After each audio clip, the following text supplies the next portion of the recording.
हरे कृष्णा सभी भक्तों को राधे राधे।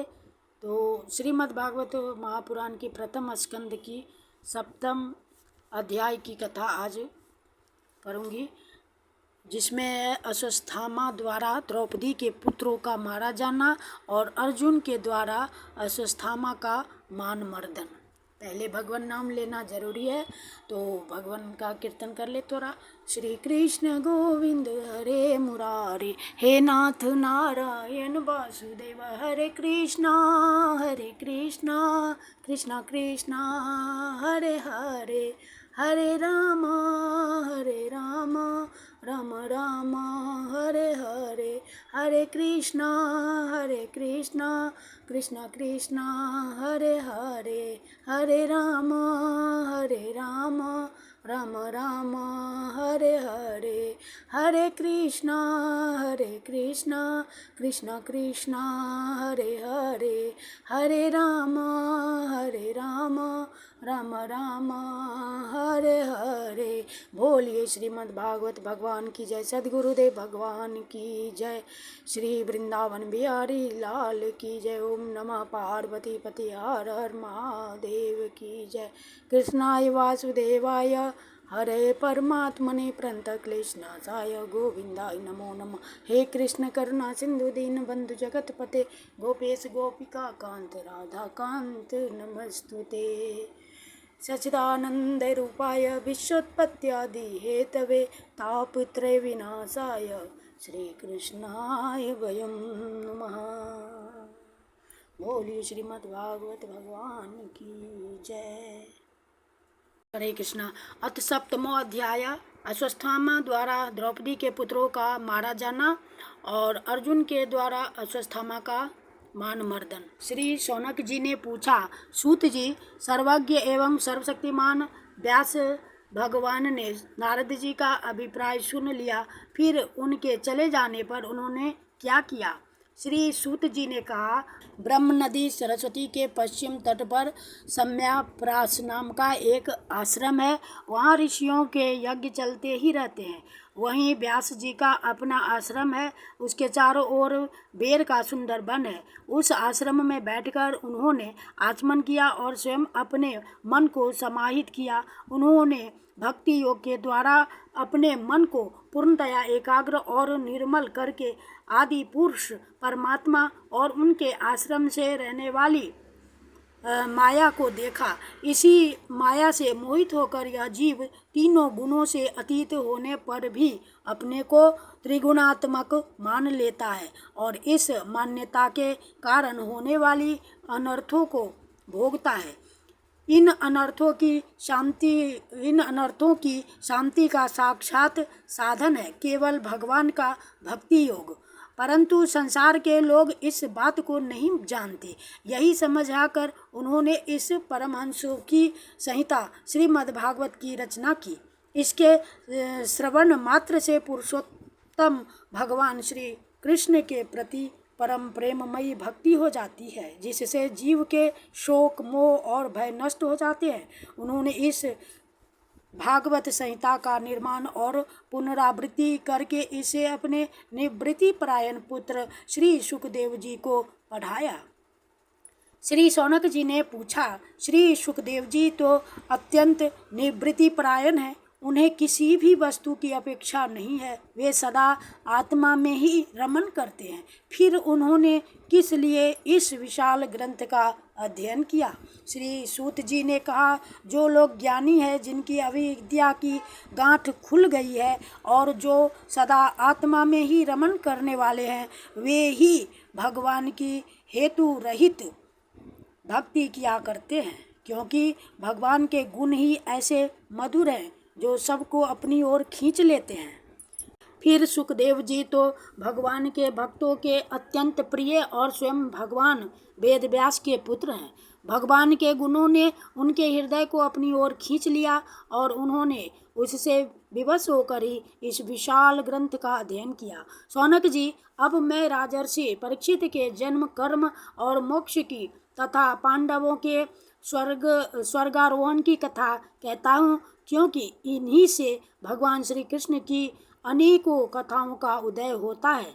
जिस समय महाभारत युद्ध में कौरव और पांडव दोनों पक्षों के बहुत से वीर गति को प्राप्त हो चुके थे और भीमसेन की गदा के प्रहार से दुर्योधन की जांघ टूट चुकी थी, तब अश्वत्थामा ने अपने स्वामी दुर्योधन का प्रिय कार्य समझकर द्रौपदी के सोते हुए पुत्रों के सिर काटकर उसे भेंट किए। यह घटना दुर्योधन को भी अप्रिय ही लगी, क्योंकि ऐसे नीच कर्म की सभी निंदा करते हैं। उन बालकों की माता द्रौपदी अपने पुत्रों का निधन सुनकर अत्यंत दुखी हो गई। उसकी आंखों में आंसू छल छला आए, वह रोने लगी। अर्जुन ने उसे मन सांत्वना देते हुए कहा, कल्याणी, मैं तुम्हारे आंसू तब पोंछूंगा जब उस आतताई ब्रह्मनाधम का सिर गांडीव धनुष के बाणों से काटकर तुम्हें भेंट करूंगा और पुत्रों की अंत्येष्टि क्रिया के बाद तुम उस पर पैर रखकर स्नान करोगी। अर्जुन ने इस मीठी और विचित्र बातों से द्रौपदी को सांत्वना दी और अपने मित्र भगवान श्री कृष्ण की सलाह से उन्हें सारथी बनाकर कवच धारण कर और अपने भयानक गांडीव धनुष को लेकर वे रथ पर सवार हुए तथा गुरुपुत्र अश्वत्थामा के पीछे दौड़ पड़े। बच्चों की हत्या से अश्वत्थामा का भी मन उद्विग्न हो गया था। जब उसने दूर से ही देखा कि अर्जुन मेरी ओर झपटे हुए आ रहे हैं, तब वह अपने प्राणों की रक्षा के लिए पृथ्वी पर जहां तहां भाग सकता था। रुद्र से भयभीत सूर्य की भांति भागता रहा।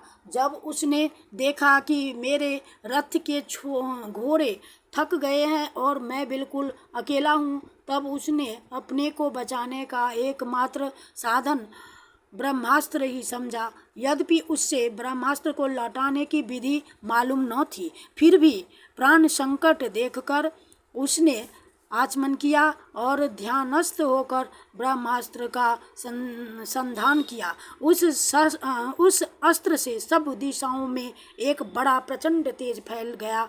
अर्जुन ने देखा कि अब तो मेरे प्राणों पर ही आ बनी है। तब उन्होंने श्री कृष्ण से प्रार्थना की।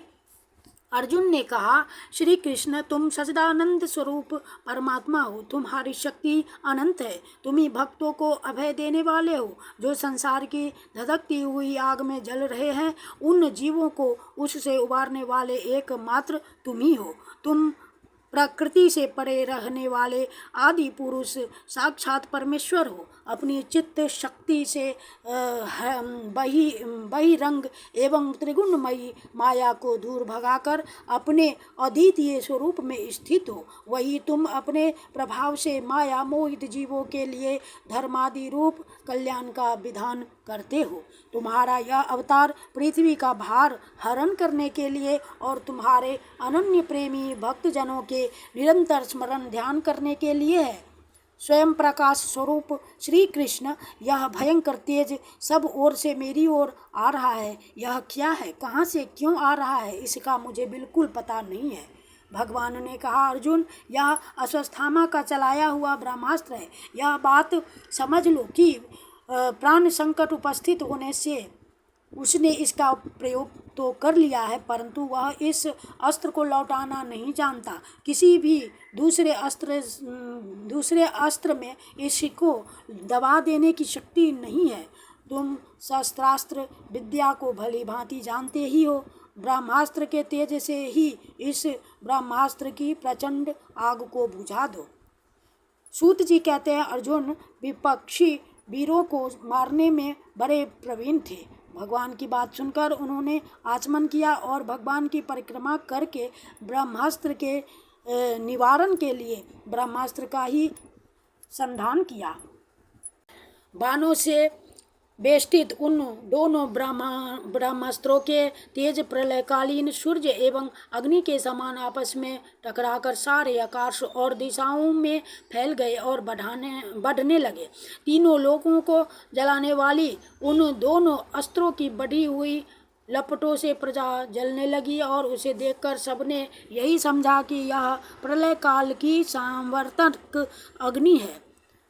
उस आग से प्रजा का और लोगों का नाश होते देखकर भगवान की अनुमति से अर्जुन ने उन दोनों को ही लौटा लिया।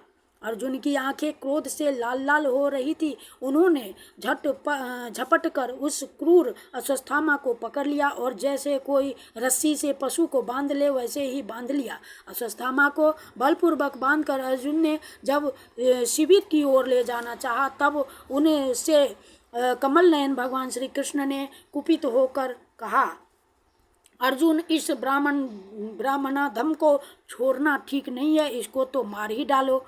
इसने रात में सोए हुए निरपराध बालकों की हत्या की है। धर्मवेता पुरुष, असावधान मतवाले पागल सोए हुए बालक, स्त्री, विवेक ज्ञान शून्य, शरणागत, रथहीन और भयभीत शत्रु को कभी नहीं मारते, परंतु जो दुष्ट और क्रूर पुरुष दूसरों को मारकर अपने प्राणों का पोषण करता है उसका तो वध ही उसके लिए कल्याणकारी है, क्योंकि वैसी आदत को लेकर यदि वह जीता है तो और भी पाप करता है और उन पापों के कारण नरकगामी होता है। फिर मेरे सामने ही तुमने द्रौपदी से प्रतिज्ञा की थी कि मानवती जिसने तुम्हारे पुत्रों का वध किया है उसका सिर मैं उतार लाऊंगा।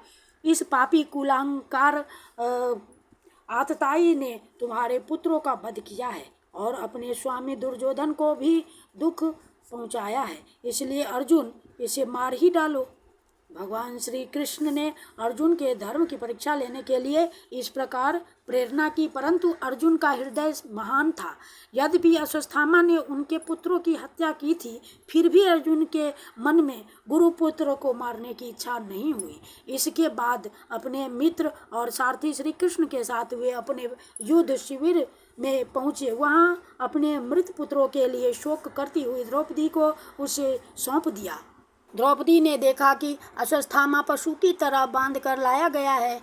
निंदित कर्म करने के कारण उसका मुख नीचे की ओर झुका हुआ है। अपना अनिष्ट करने वाले गुरुपुत्र अश्वत्थामा को इस प्रकार अपमानित देखकर द्रौपदी का कोमल हृदय कृपा से भर आया और उसने अश्वत्थामा को नमस्कार किया। गुरुपुत्र का इस प्रकार बांधकर लाया जाना सती द्रौपदी को सहन नहीं हुआ। उसने कहा, छोड़ दो, इन्हें छोड़ दो, ये ब्राह्मण हैं, हम लोगों के अत्यंत पूजनीय हैं, जिनकी कृपा से आपने रहस्य के साथ सारे धनुर्वेद और प्रयोग तथा उपसंहार के साथ संपूर्ण शस्त्रास्त्रों का ज्ञान प्राप्त किया है।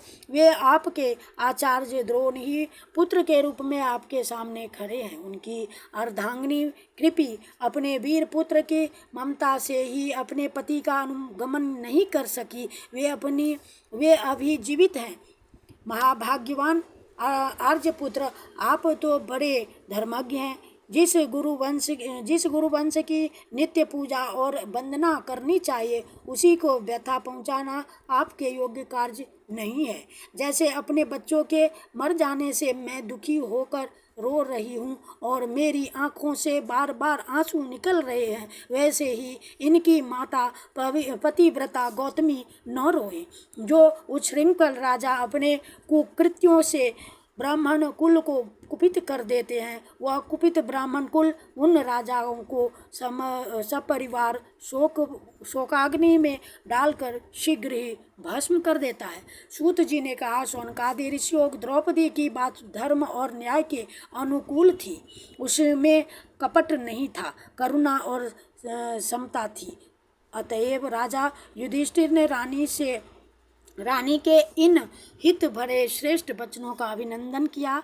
साथ ही नकुल, सहदेव, सात्यकी, अर्जुन, स्वयं भगवान श्री कृष्ण और वहाँ पर उपस्थित सभी नर नारियों ने द्रौपदी की बात का समर्थन किया। उस समय क्रोधित होकर भीमसेन ने कहा, जिसने सोते हुए बच्चों को न अपने लिए और न अपने स्वामी के लिए बल्कि व्यर्थ ही मार डाला, उसका तो वध ही उत्तम है। भगवान श्री कृष्ण ने द्रौपदी और भीमसेन की बात सुनकर और अर्जुन की ओर देखकर कुछ हंसते हुए से कहा। भगवान श्री कृष्ण बोले, पतित ब्राह्मण का भी वध नहीं करना चाहिए और आतताई को मार ही डालना चाहिए। शास्त्रों में मैंने ही ये दोनों बातें कही हैं, इसलिए मेरी दोनों आज्ञाओं का पालन करो।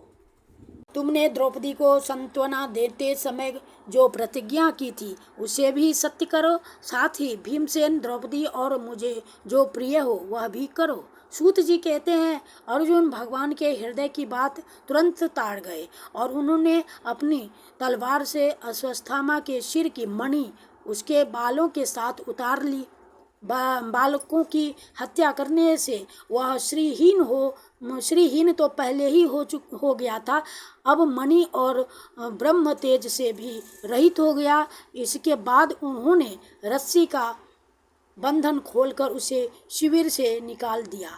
मूंड देना, धन छीन लेना और स्थान से बाहर निकाल देना, यही ब्राह्मण धर्मों का वध है। उनके लिए इससे भिन्न शारीरिक वध का विधान नहीं है।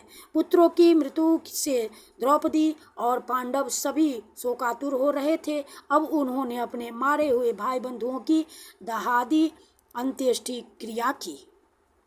श्रीमद्भगवते महापुराणे परमहंस्यां संहितायां प्रथमस्कन्धे द्रोणी निग्रहो नाम सप्तमो अध्यायः। श्रीकृष्णार्पणम् कृष्णार्पणम् कृष्णार्पणम्। श्री कृष्ण गोविंद हरे मुरारे, हे नाथ नारायण वासुदेव। श्री कृष्ण गोविंद हरे मुरारे, हे नाथ नारायण वासुदेव। हे नाथ नारायण वासुदेव, हे नाथ नारायण वासुदेव। हरे कृष्णा कृष्णा कृष्णा हरे हरे, हरे राम राम राम हरे हरे। हरे कृष्णा कृष्णा कृष्णा हरे हरे, हरे राम राम राम हरे हरे। हरे कृष्णा कृष्णा कृष्णा हरे हरे, हरे राम